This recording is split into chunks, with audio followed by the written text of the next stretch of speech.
Howdy folks, Joe here from Just Your Average Joe's EDC, and this is part 2 on the Queen City Swell and Jack. But first of all, if you're new here, I appreciate you stopping by. If you've been here before, thanks for coming back. This station, this channel is devoted to knife related content. It is knife reviews, knife restorations, general EDC talk. We are a new channel. I've only been around about 3 weeks. We just passed 100 subscribers a few days ago. I'm really excited about it. We're having a great time doing this. Sometimes my son joins me, and we're having a great time together doing it. So hey, if you like knife-related content and this is your particular cup of tea, I ask that you like, subscribe, and turn on your notifications. Hey, share it with your friends too. Why not? So the Queen City Swell and Jack, part 2 of this video. Now, this particular knife is one I picked up at a antique store in Waco, Texas. If you look at part 1 on the video, you will note that there was a lot of rust on this knife. There was a lot of rust on the bolsters, on the springs, inside the channel, and on the blades, as well as having a problem with the blades where somebody sharpened them on a grinder. And also there was a big gouge in the scales. So first of all, I cleaned up all of the rust and such off of it, you know, dremeling it and sandpapering it. Now, and I cleaned out the channel, you know, doing the normal stuff that you do with that. I got a dental tool in there. I got a cleaning patch. I got it all out. So, you know, there's some pitting and stuff like that inside, but there's no more rust. All that's gone. There's no more rust in the knife, period. Now, the gouge in the bone was right there. It's very difficult to see it now. And it was incredibly important to me to maintain the character of this knife. Now, you know, sometimes with old knives, you have to make all new handles or whatever the case may be. But there was no need for that. It was just a gouge.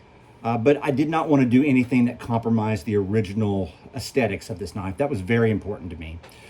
So what I did on this one was I used a little trick I've done a couple of times to sort of give things an older look, or to retain an older look, and it seems to work. There's some flaws in the process, but everything works out over time. So what I did was I repainted the scales black. Obviously, they were already black, but I repainted the whole thing so that the one area where the gouge wouldn't stand out as being a different shade of black. So I let that paint dry until it was about 90% dry. And it's pretty fast drying paint. Then I just used some paper. And this just paper that I had some knives that I bought wrapped in.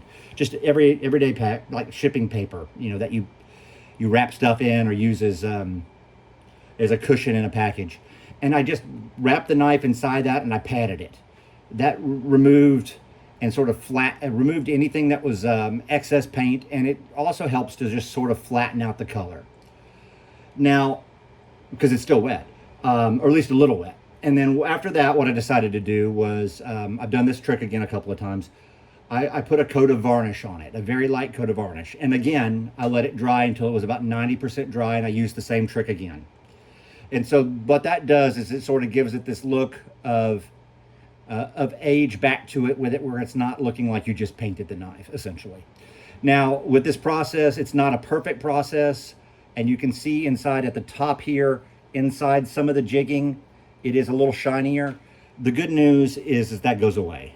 All you got to do is carry this knife a little bit, and that shininess will just wear off with pocket wear. So it's no real problem there. I'm actually quite happy with this by and large. Now, the blades. Somebody sharpened them on a grinder, and it is what it is. I could probably get these grind marks off, but I am very, very cautious these days about how far I sandpaper down any blade. I have a Ranger Stockman. I've mentioned this once or twice. I have a Ranger Stockman.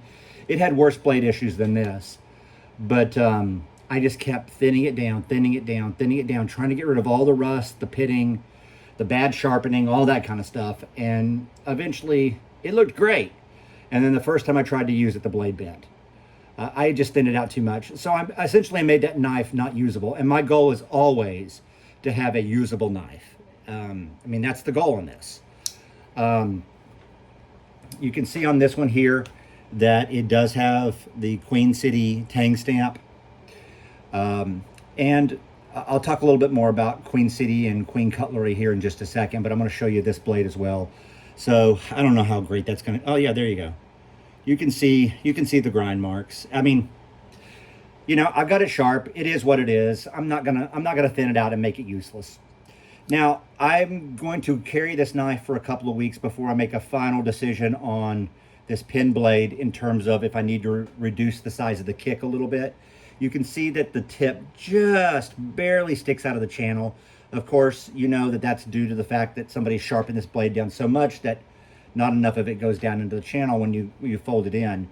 I honestly don't think this is going to catch, or I'm going to cut myself on it. So I think I'm probably going to leave it alone, but I am going to carry this knife over the course of the next couple of weeks, at least once or twice a week, just to see if it causes any problem getting it in or out of my pocket, if it catches on anything. As long as it doesn't, then I'm just going to leave it alone because it's so close to being in the channel. All you're getting is just a little tiny piece of it. I'm not overly concerned about that. We will see. But this knife in particular, and Queen City, or Queen Cutlery in particular, this is like a 42 to 45. So this was kind of made in the heyday of Queen City knives. Now, Queen City was founded in 1918 in Titusville, Pennsylvania. Now, the factory remained in operation for over 100 years, so 1918 to 2018. Now, the sort of the golden era of when they were making knives, and they were kind of innovators in terms of steel and things like that. The kind of the golden era is from when they first opened all the way to about 45. And at that time, that's when this knife, you'll see on the tang stamp here, that's when the company was called Queen City. So now if you see one of these knives somewhere and it has a Queen City stamp, you know it's pre-1946. Oh, look at that. It's got some good walk and talk still. Pardon me, I forgot to mention that. Not great, but good enough.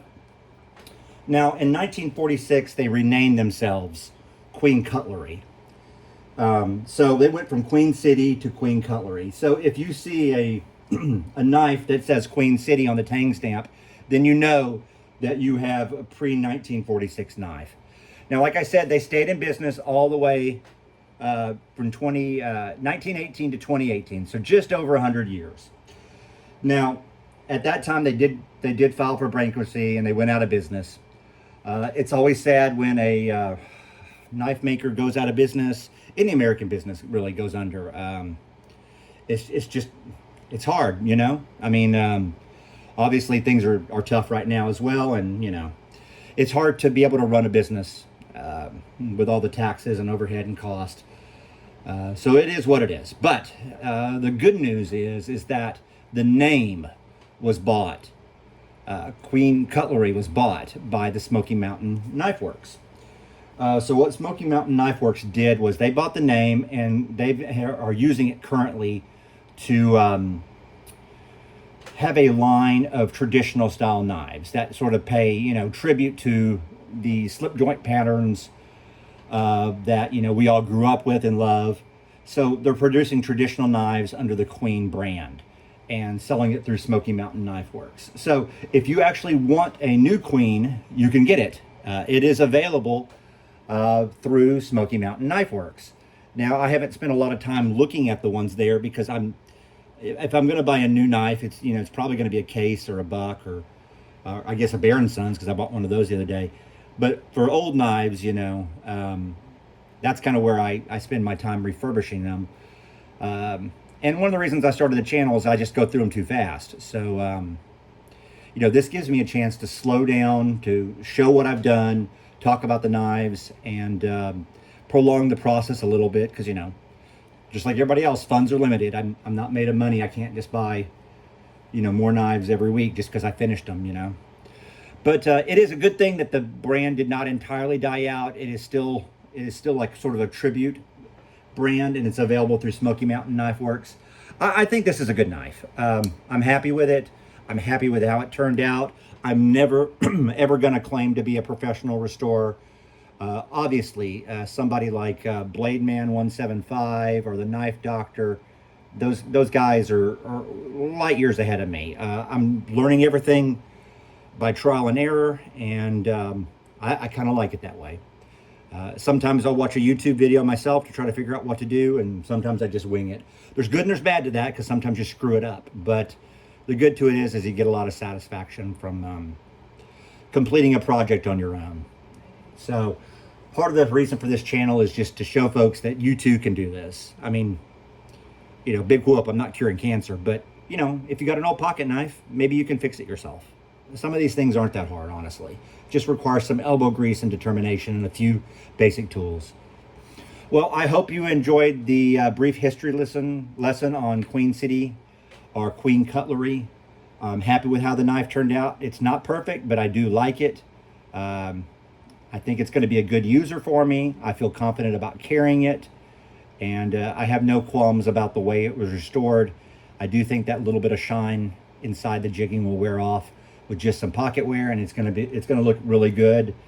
It's going to look like an old knife because it is an old knife, but it's going to be a solid old knife that is good and usable without any more condition problems other than just some grind marks on the blade. As always, I appreciate you guys stopping by. You take care. God bless.